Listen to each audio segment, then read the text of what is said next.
Fórum Mídias de hoje, 7 de julho de 2025. Olha aí, o Alexandre de Moraes piscou. O ministro, que tem sido sempre tão bateu, levou rápido nas suas decisões, não tem deixado as coisas correrem frouxa, dessa vez ele piscou. Em vez de decidir a questão que o governo tinha pedido a arguição de constitucionalidade da atitude do governo, não estava questionando o Congresso, estava questionando o próprio governo, estava alegando que era uma decisão constitucional e, portanto, não cabia ao Congresso emitir qualquer julgamento sobre a mudança no IOF. E o ministro, que a gente esperava que fosse pelo menos tomar uma medida liminar em favor do governo, agiu por não agir, empurrou para o dia 15 um famoso congraçamento, talvez inspirado pelo espírito do Gilmar Palusa, que estava lá em Lisboa, onde o ministro também se encontrava. Nós vamos ver quem era que estava lá no Gilmar Palusa, também chamado pelo Hugo de Souza, jornalista do Come Ananás, que fez a lista do pessoal lá, de Gilmar Sutra. Aqui a Folha de São Paulo anunciou a decisão do ministro. Moraes determina suspensão de decretos do IOF de Lula e do Congresso. O ministro também designou uma audiência de conciliação no próximo dia 15 com envolvidos no caso.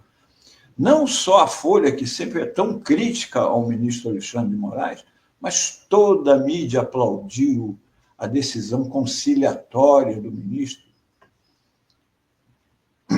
Mas a decisão do ministro foi uma pisada na bola.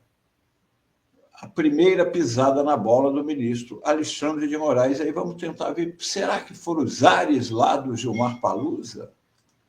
Aqui, o deputado líder do PT, Lindbergh, ele comentou essa decisão do ministro Alexandre de Moraes. A decisão do ministro Alexandre de Moraes sobre o decreto do IOF tem consequências.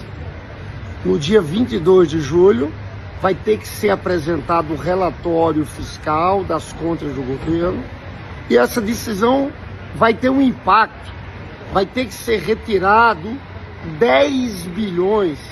Isso pode significar mais contingenciamento, cortes em programas sociais.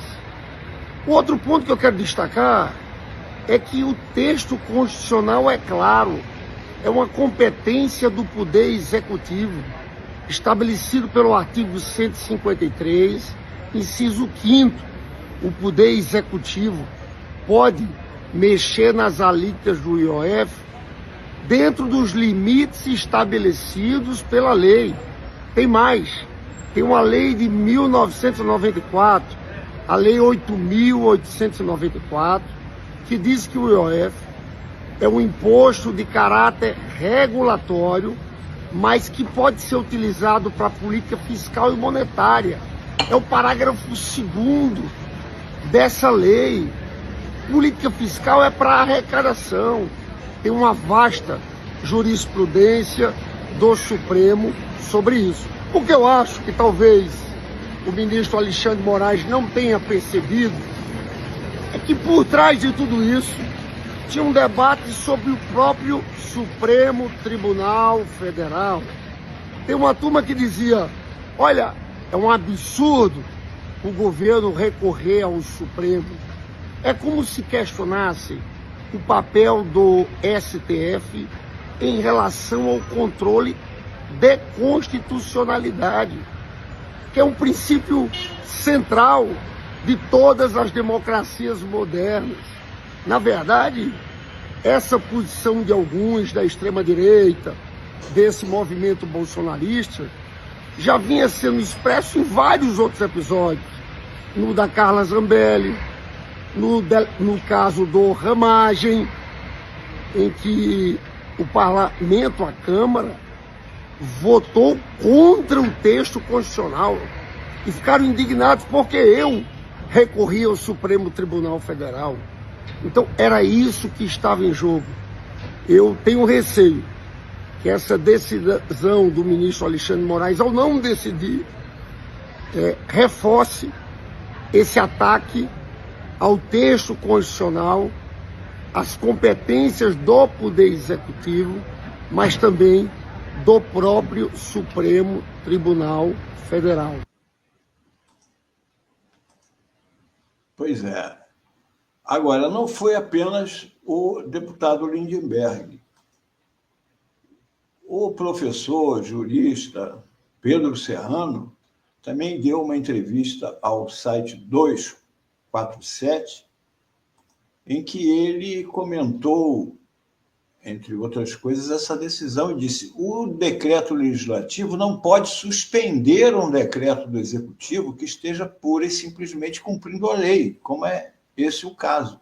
Veja, os fundamentos que o parlamento deu para esse decreto legislativo que nós estamos tratando foi de que o decreto desviaria sua finalidade, que ele seria usado para fins de arrecadação. Esse tipo de investigação, o desvio de finalidade, é algo que você tem que ir ao mundo dos fatos, apurar os fatos jurídicos para poder formular um juízo de legalidade ou de constitucionalidade. Isso não é papel do legislativo.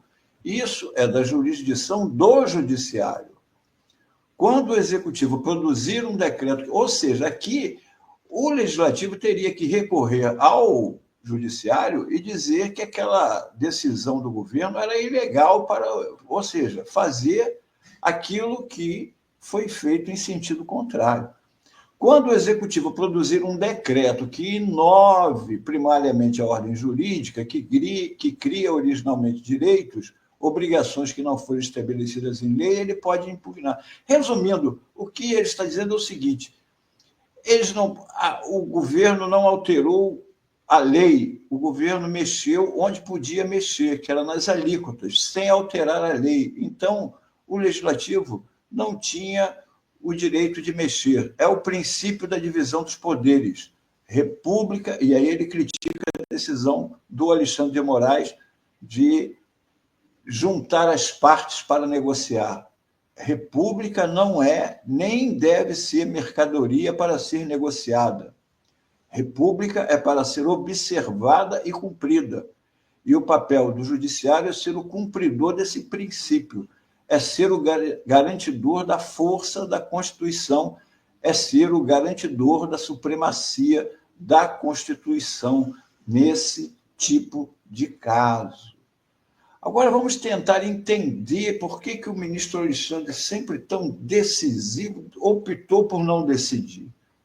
Ele estava lá em Lisboa, no Congresso, por muito chamado Gilmar Palusa, e aqui o Hugo Souza, no excelente Come Ananás, que é de onde eu peguei essas informações, chama de Gilmar Sutra. Quem esteve presente esse encontro em Lisboa? 26 ministros de tribunais superiores, 22 políticos do Centrão, 5 banqueiros do BTG, um ex-diretor da CIA. Olha só.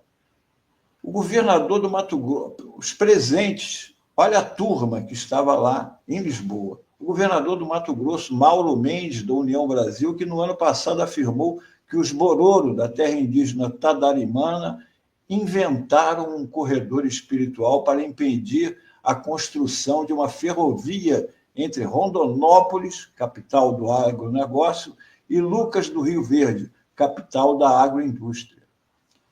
Outro presente, a deputada estadual mais votada no Mato Grosso nas eleições de 2022, Janaína Riva, cuja campanha eleitoral foi financiada por Eliseu Zulmar Maggi Scheffer, barão do agro, que já foi multado por queimadas ilegais, e Valdinei Mauro de Souza, o Ney Garimpeiro, que já foi alvo da Polícia Federal por contrabando internacional de mercúrio, entre outros ruralistas. Lucas Costa Beber, presidente da Associação dos Produtores de Soja de Mato Grosso, a ProSoja, patrocinadora de outro fórum, este da extrema-direita e organizado por Eduardo Bolsonaro. Pedro Lupion, PP do Paraná, deputado federal do Centrão e presidente da Frente Parlamentar da Agropecuária, a bancada ruralista. Outro, Marco Marrafon, professor da Faculdade de Direito da Universidade do Estado do Rio de Janeiro e colunista da revista Pensar Agro, tribuna do Instituto do Agronegócio, um think tank do latifúndio monocultor exportador.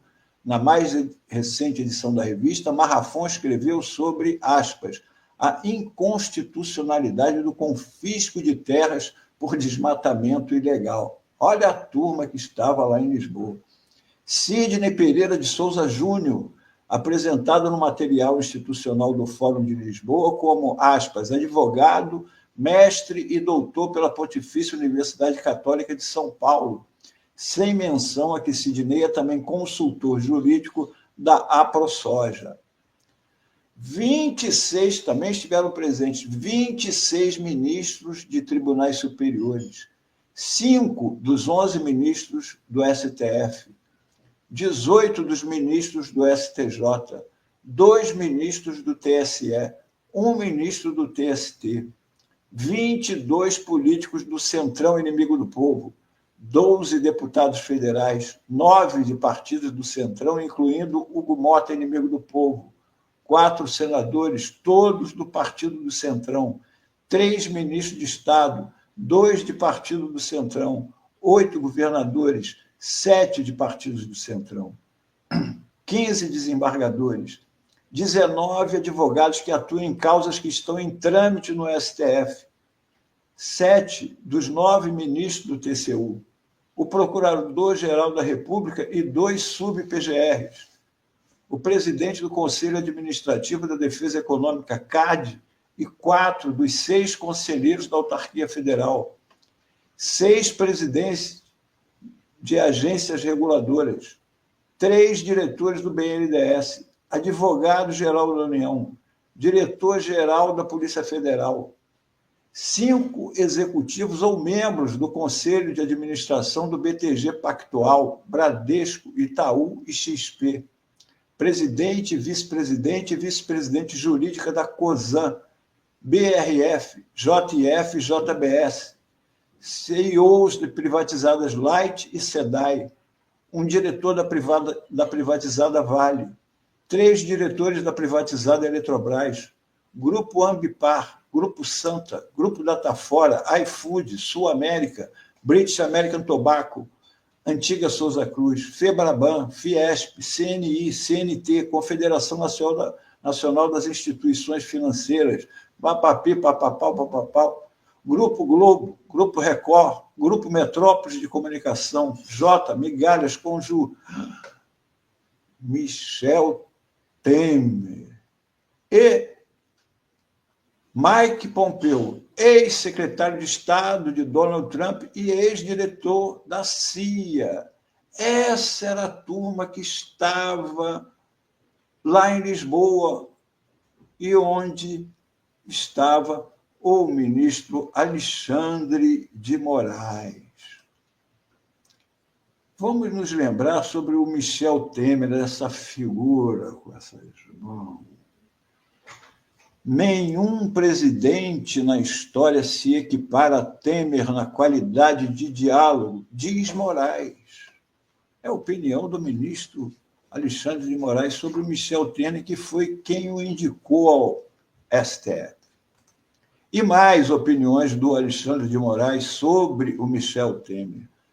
Foi um grande presidente sério, presidente trabalhador, um presidente que transitava como presidente e continua transitando pelos 3 poderes.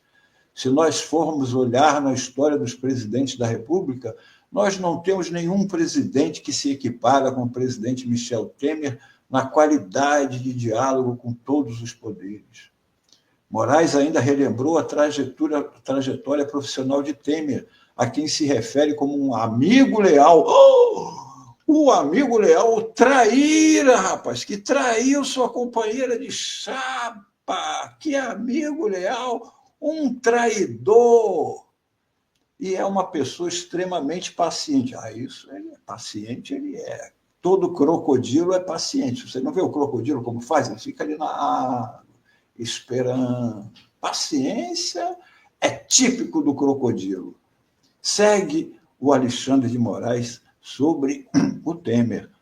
Todas as injustiças dolosas que foram feitas contra o governo do presidente Michel Temer não apagaram o sucesso do seu governo. As reformas aprovadas, que até hoje fazem diferença, as privatizações aprovadas, a modernização na administração, a seriedade. Vamos ver como é que foi o sucesso do governo Temer? Vamos ver aqui se realmente o ministro Alexandre de Moraes faz uma boa avaliação. Vamos ver o que o povo acha do governo Temer. Olha aqui, ó. Temer bate recorde, seu governo é o pior avaliado na história, com 79% de desaprovação. Temer bateu não somente o próprio recorde, como também o de toda a série histórica da pesquisa iniciada em março daquele ano, durante o governo de José Sarney, ou seja, o pior presidente da história. Também são recordes a reprovação, a maneira de Temer governar. 90% do povo reprovou a maneira do Temer governar. O ministro Alexandre de Moraes fica entre os 10%. E a desconfiança em relação ao Temer, 92%. O povo não perca. Como dizia o velho Brizola, a política ama a traição, mas odeia o traidor. E isso fica claro com o Michel Temer. A desconfiança da população em relação ao presidente aumentou e chegou a 92% dos eleitores, segundo a pesquisa CNI-Ibope. A reprovação às políticas públicas do governo também é geral. Apenas 6% aprovam as políticas e 92% desaprovam. As ações referentes à taxa de juros são apoiadas por 8% e desaprovadas por 89%.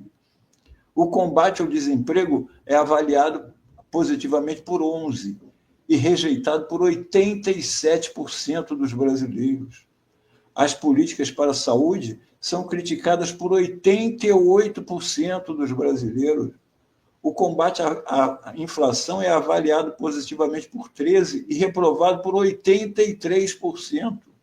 As políticas de combate à pobreza têm apoio de 13% e desaprovação de 84%.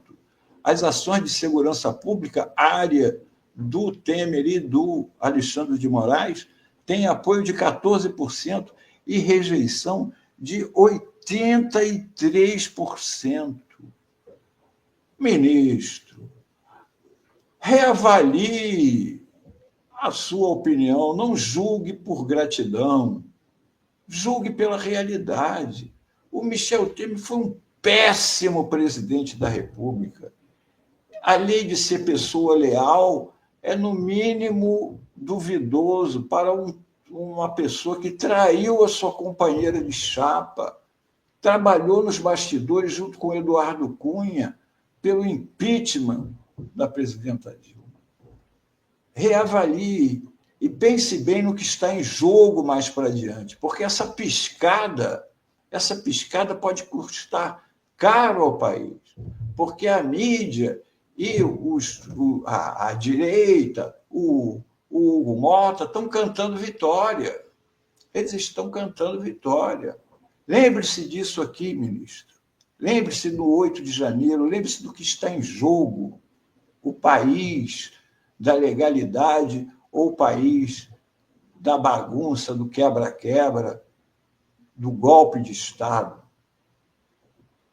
Era isso o Fórum Mídias de hoje.